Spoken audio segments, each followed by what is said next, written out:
don't we do what we know we want to do?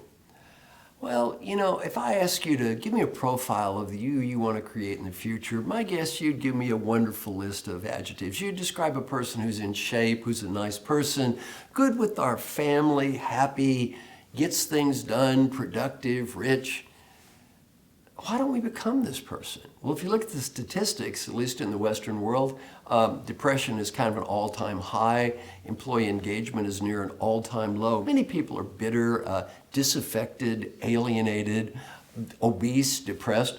Why don't we become the person that we want to be?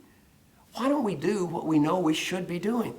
Well, I'm going to make a little prediction. I'm the only teacher you've ever met that's collected input from tens of thousands of people that have been to my classes, and I measure, do they do what I say, and do they get better? Well, you know what? I've got good news. The people that do the stuff, they get better. I got even better news. People that do nothing, well, they don't get worse. Years ago, my biggest client was Johnson & Johnson, a wonderful company. I had the privilege of working with their top 2,000 leaders. I helped them develop their Johnson & Johnson standards of leadership. Every leader that went to our program got feedback, and I asked them all to pick something important to work on, to talk to people, to follow up, and we'll measure, did they do it and did they get better? Well, at the end of my class, about 98% of the people said, I'm going to do what Marshall just told me, about 98%. A year later, about 70% had done something, and 30% had done absolutely zero, not 1 minute. Now, I'm not ashamed of these numbers. I'm proud of these numbers. 70% of 2,000 people is 1,400 people getting evaluated by 10 coworkers each. 14,000 people have a little bit better life.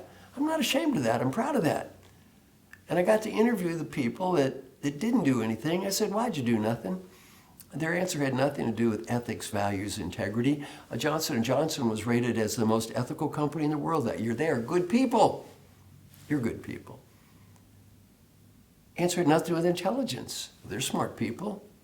You're smart people. The reason people did nothing had to do with a dream. Yes, this is a dream I've had for years, and I'm going to make a prediction. You may have had the same dream. Yes, you may have had this same dream on a recurring basis for years, and this dream is going to describe why in life we all don't do what we know we should. Now, what's that dream sound like? It sounds like this. You know, I'm incredibly busy right now. Given pressures of work and home and new technology that follows me everywhere, and emails and voicemails and global competition, I feel about as busy as I ever have. Sometimes I feel overcommitted. I don't tell others this, but every now and again, my life feels just a little bit out of control. But you know, I'm working on some very unique and special challenges right now. And I think the worst of this is going to be over in about 4 or 5 months. And after that, I'm going to take 2 or 3 weeks and get organized and spend some time with the family. And I'm going to begin my new Healthy Life program. And after that, everything is going to be different. And it will not be crazy anymore. Have you ever had a dream that vaguely resembles this dream? How many years you've been having this dream? Well, I've learned something. There's not going to be any 2 or 3 weeks. Sanity's not going to kick in. Well, there's an outside chance tomorrow is going to be even crazier than today. Let's imagine you're in a job where you got to make those numbers every quarter. Got to make those numbers. Let's imagine you scored 20% above every target this year. 20% above all targets. Well, what are the odds a big boss is going to come back next year and say, take a little break while you're working too hard. Let's lower those goals for next year. Is that going to be happening? No. What's going to happen to the next goal? Those goals are going up and up and up. Well, it is always going to be crazy out there, and we're always going to be under pressure. The first reason we don't do what we plan to do is we have some dream that tomorrow is going to be different than today. The second reason we don't do what we need to do is called the planner bias. The planner bias. Now, what does that mean?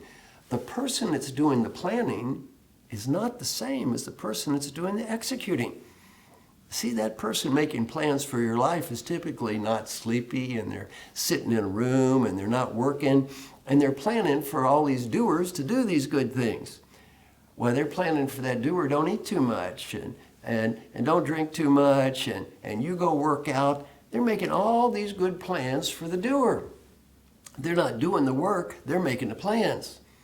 Well, the person doing the work is not the same as that person making a plan. The person doing the work may be tired, hungry, bored. There's a term called depleted. The person doing that work is just out of gas. Well, the planner doesn't count on that because the planner is not the person doing the work. The person planning the work is very, very different than that person doing the work. That's called the planner bias. One of the reasons we don't do what we know we should do. A couple of other reasons. One, it takes longer than we think. We almost always underestimate how much time it takes to get anything done. Two, it's harder than we think. We almost always underestimate the degree of differences. And then finally, this is what I call the high probability of low probability events. When we make plans for our future, we never plan on a low probability event occurring. You don't plan on having a car wreck, or you don't plan on somebody dying, or you don't plan on somebody getting sick. Why, these are low probability events. You think, well, it's very unlikely any of those events would occur. And if they do, you think, well, what are the odds that would have happened? Although the odds on any one low probability event occurring are slim, the odds on some low probability event occurring are incredibly high. Why? There are a million things that could happen. When I coach people, I typically coach them for a year and a half, and I tell them one thing: I can't tell you what crisis you're going to have. I can guarantee you will have a crisis. I've never coached anyone for 18 months that didn't have a crisis, and I don't mean a fake crisis, I mean a real one. Somebody died, somebody got sick, the company got bought, the company got sold. Something always happens. So, in summary, when you're making those plans, realize a few things. One, tomorrow's probably going to be just as crazy as today. And when you make that plan, don't assume that tomorrow's going to be this different world where everything's going to be easier than today. Number two, realize that you that's making the plan is not the same as the you that's executing the plan. And realize those people doing the work, they're not living in the same world you're living in right now. It's going to be harder than you think. It's going to take more time than you think. And then finally realize that no matter how much you want to think about the advance and how much you think we can control the future, there's always a high probability that some low probability event is going to occur.